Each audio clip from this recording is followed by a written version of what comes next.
Yun, magandang hapon mga brods. Mamana naman tayo. Solo. Dito tayo sa ating spot sa malapit lang. Sana makadali tayo ng pang-ulam lang. Tayong kasama. Yan o. Yan ang hibas. Ito lang tayo. Sa malapit. Sunod na tayo pag may dilim na tayo sa kabilang isla. Kaya dito lang muna tayo. Lang tayo sa spot na malapit. Sana makadali tayo ng pang-ulam lang. Mamaya lang mga brods kung anong mahuli natin ito. Maaga pa, alas 6 na. Pero yung araw mataas pa rin. Hindi pa masyado malubog. Sana makadali tayo kahit pa paano ng pang-ulam. Mga brods, dito na lang muna. May na lang pag yung mga brods, sumuwi na tayo. Yan ang huli natin isang kunti lang, liliit.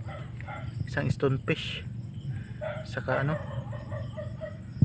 kunti lang. Liwalag masyado yung buwan. Susunod na ulit tayo babawi. Sige mga brods, abang na lang mamaya pagdating sa bahay. Kung anong yan mga brods, nakauwi na tayo. Nakakuha tayo ng pangit na isda. Pero masarap yan. Ano nga ba ito sa isda na to? Oo, matinik ka yan. Naku. Okay, sorry. Yan okay na din yan. Ang ulam, may isa pa tayong isang abalone. Saka isang pusit na sobrang laki. Sisiil natin 5 piraso. Pwede na yan, sabawan. Gusto ko yung sobrang laki. So bagata natin, babalatan natin yan mamaya.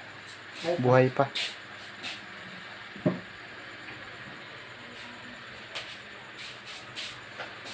Dalawa, gagataan natin yan. Mga brods, mamaya na lang.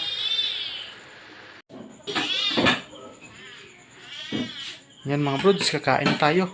Higit na mo natin. Banda dito.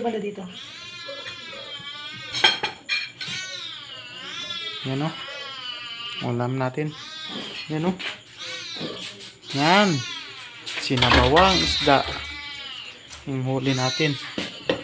Ulam na natin. So ito, nagataan natin bukas. Yan yung stonefish. Yan na, hinataan siya yan bukas. Papaksiwin natin muna ng patuyo-tuyo para may panggata tayo bukas ng umaga. Sarap yan sa gata. Yun, ito. Ito para sa pusa namin. Party ni Budiday. Yeah. Yung mga brods, hanggang dito na lang muna. Shout out sa ating mga taga-suporta Bi, dyan. baka na dyan, Bi. Hindi ka na dito. Nandito na lang muna mga brods. Shout out sa inyong lahat. Sa walang sawang suporta. Halika na.